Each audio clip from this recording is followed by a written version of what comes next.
All right, we're back with Mr. Steve Julian here at Woodcraft, and he's going to give us the do's and don'ts on power equipment in the wood shop, and especially those that he sees most often from beginners, because he works with a bunch of beginners. Yes. Before we use any machines in the class, we go over safety. And safety is paramount. We're talking about operating the table saw. Now, first things first, you have to have the right blade installed on the saw to do the particular task that you're about to do. When we're in a ripping kind of scenario, we want to use a blade that has a low tooth count. Okay, in this case, 24 teeth, 18 teeth, 30 teeth is probably the maximum on rip. When we're cross-cutting a board, which means that we're cutting a board across the grain, we need a blade with a higher tooth count. So, this particular case, we'll use an 80 tooth. The gullets on the space between the two teeth is considerably smaller than the ripping blade is. And the reason for that is that this blade doesn't have as much work to do as this blade does. Since we're cutting across the grain, it only takes a couple of minutes to change your blade, so you really don't want to use something. When you said a couple of minutes, that made me think a lot of times, especially me, you get in a hurry, your mind's on the project, and you don't take that extra 2 minutes to take the blade out, and that causes issues because you're getting in a hurry, and then it does cause. You don't have your mind on the task. Yes, sir. It does cause issues. So put the appropriate blade on and you'll be fine. Yeah. The rest of it is all about your physical safety. You must be in control. As soon as that board hits the top of the table and you're about to cut it, you must be in control before, during, and after the cut. Never let go of the board. Mm-hmm. That is the reason we use a variety of sacrificial push sticks, because we never want to be using our hands as push sticks. So we use these devices to keep us safe. If we're about to rip a board, it's okay to start. I always have the push stick there at the ready. Right. Before I do anything. So you're pushing the wood with both hands. You're staying away from this red area right here. That's why it's red. You're staying away from that. No hands around here. The blade guard is in place. The splitter is in place, and the splitter is probably the most important thing you can be using on your table saw, the splitter or the riving knife. Either one work. The reason this is so important is because of internal stress on the boards. Internal stress is probably the #1 reason of kickback. If it closes back up on itself after the cut is made, the teeth that are coming out of the table saw from beneath are not your friend. These teeth that are coming this way will catch that pinched board and will throw that thing back with violent speed towards you. And it may take your hand with it. First of all, the board is going to be lifted up off the surface of the table. The second thing that's going to happen is these teeth coming from out of the table are going to catch that board, and it's going to push the board in this direction, always right to left. So if your hand is here, you're holding it, a kickback does occur, the board's going to go this way, and it's liable to take your hand with it. So your hand is coming across the blade too. That's why it's so important to have this device or something similar to it in place before we do that. So we can go ahead and push boards through until you start to see metal. That's a good tip. Once you start to see metal, you reach for this.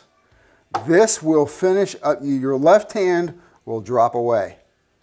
Now you can finish the cut safely, push it this way. When you're pushing with a device like this, you want to have the thing skewed. It needs to be tilted towards the fence, and you need to be putting downward pressure on it at the same time. So we're moving it this way against the fence, and we're moving it across the blade. So this device has this little cleat back here, which it will catch the end of the board as your left hand drops away. Now you're still totally in control, and you can safely push this thing even if the fence is closer to the blade, okay? You can still, your hand is obviously not going to fit here. A push pad like this is obviously not going to fit in there, so use something that's thinner that you can get a hold of and push all the way through. You have to push all the way through. Another common mistake I see when we're dealing with boards that are 4, 5, 6 feet long, the number one thing I see is they tilt the board down for some reason. They just, with their right hand, they want to tilt the board down. So it's not laying flat. Right. Do not tilt the board down. Okay. Once it's in contact, it remains in contact until the cut is complete. So that's another important thing to remember. So whether it be a sheet of plywood or a board or whatever, you need to be in control. Say I have a 4-foot piece of plywood and I'm cutting, okay, it's okay to do that. But what I'm doing when I'm cutting plywood, I'm not looking at the blade, I'm not looking at the fence. I'm looking at the relationship between the upper edge of the board that I'm cutting and the fence. I'm always looking in this direction over here as I'm pushing through because I want to make sure it's a consistent contact here all the way through the board. So I'm looking pretty much in a diagonal kind of direction when I'm ripping a board like that. Whether it be plywood or solid wood, you don't want to drift away from the fence. You always want to make solid contact with the fence itself all the way through the board. Yeah. All right, so you see a lot of mistakes on the jointer or potential mistakes. Hopefully you're catching it before it happens. But this is a sneaky dangerous machine. It is. Because you kind of feel a little better. There's not a spinning blade right in front of your face, but it's underneath this guard here. Yes. And that's the dangerous part. So what do you see most often here? Okay, first thing we have to ensure that is the cover operating correctly. We need to make sure the relationship between the fence and the bed of the joiner are at a 90-degree angle. We have to make sure that the depth of cut is set correctly, that we're not trying to take too much off. The most important thing when we are flattening one face of the board, that we use our safety devices. So we want the board underneath both of these. We always want to use both hands. We need to have this firm pressure and be walking the board all the way across until it exits the other side. Always using push sticks of push pads, push sticks, or whatever. Now, when we're joining the edge, when the board is upright, well, these can be used this way as you're pushing the board across. They can be used with another type of push stick. Also, you can use a magnetic featherboard. So since this mag switch kind of setup is appropriate for this kind of thing, that it becomes tilted sometimes. Well, if it becomes tilted, you just defeated the purpose. You've defeated the purpose of the thing. That's why the use of a magnetic featherboard or some sort of a featherboard here that's attached to the bed is really useful. We don't really need to be concerned over here. This is the business end of the fence. So if we can keep this straight all the way across the cut, I feel that this is more important over here. And keeping your hands further away from the blade and using maybe a thinner push stick on top of the board. This will help you hold it against the fence. This will help you on the downward pressure, and you can just comfortably move this thing along. Nice. Let's talk about the router table for a few minutes. I've had my fair share of issues with the router table. Yes, you have. So the router table is one of the nicest things you can have. It's so much nicer to bring the work to the router than the other way around. The way this one is set up, we have the Jessam lift. All the controls are on top. The height adjustment control, the locking mechanism control, that's all controlled from up here. The only thing that's not controlled from up top is the variable speed. The number one thing you need to be looking for when you purchase a router, variable speed is critical. The reason it's so critical is because the diameter of the bits. We're not all using the same diameter bit. You must be in control of the speed. Okay, so the bigger the bit, the slower the RPMs. The smaller the bit, the higher the RPMs. So they're inversely proportional to one another. You don't want to be spinning a raised panel bit that's 2.5 inches in diameter at 24,000 RPMs. That's nuts. If that size diameter bit run at 24,000 RPMs, you're looking at about 240 miles an hour at the tip of the bit.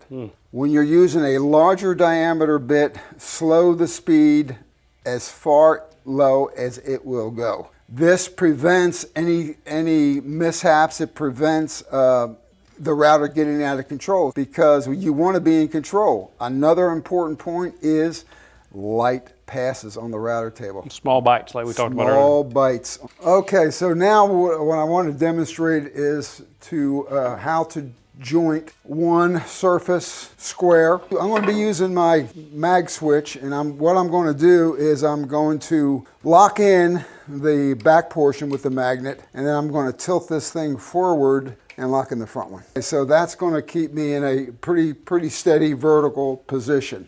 So now what I'm going to do, I'm going to turn the joiner on. I'm going to start pushing the board through with my hands, and then when I come to the end of it, I'm going to grab the push stick and finish the cut. Okay, we have the joiner set to the correct depth. You can tell by the gauge here, it's about 1/8 of an inch. So we're going to get started. So I'm going to start back here. I'm going to engage the featherboard. I'm going to work my way through it. Keep moving forward. Then I'm going to grab my stick all the way through. There we have it. Clean, smooth. Now what I'm going to do is I'm going to flatten a face. What I usually like to do is sight down the board and see which way it's shifting. In this particular case, it looks like it's moving towards the right. So what I want to do, whenever you're doing stuff like this, you always want to sight down the board, and you always want to have the frown down. That applies to the joiner.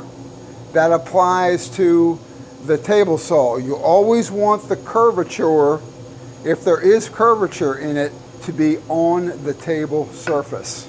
If I did it this way, now I have a smiley face up. We've got a stability problem because the thing is going to rock, okay? Because it's going to be low on this end, high on both of these. So it's going to rock. That's the reason we always put the frown down, okay? Another important thing is consistency in sound. The sound must be consistent all the way through the cut. If it's not, you're not cutting any wood. One of the tips that I use is to take a piece of chalk and put a squiggle line all the way down the board with chalk. That'll tell you that once the chalk is gone, you're done. It's flat. Yeah. So it's almost like sanding when you put the lines on the sand. When you put the squiggly lines on sanding, it's the same thing. It can go through either way. Why? Because we're not relying on the fence anymore. We're only relying on the table bed. So there's the frown is going down, and we'll flatten that face. So again, I'm putting consistent pressure down, and I'm moving forward.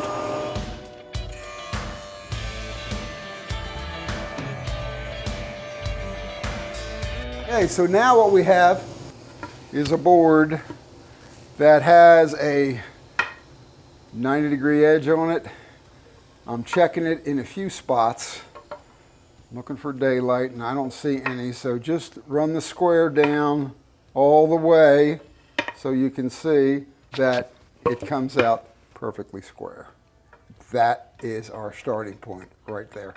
Okay, we deal with this later on when we go to the table saw to make our final width cut, and that will remove this. And that's how we do it. Mr. Steve, thank you for joining or having us here in the Woodcraft in Hurst, Texas. If you're ever in the area, please stop by and say hi, and maybe pick up some nice tools or supplies here.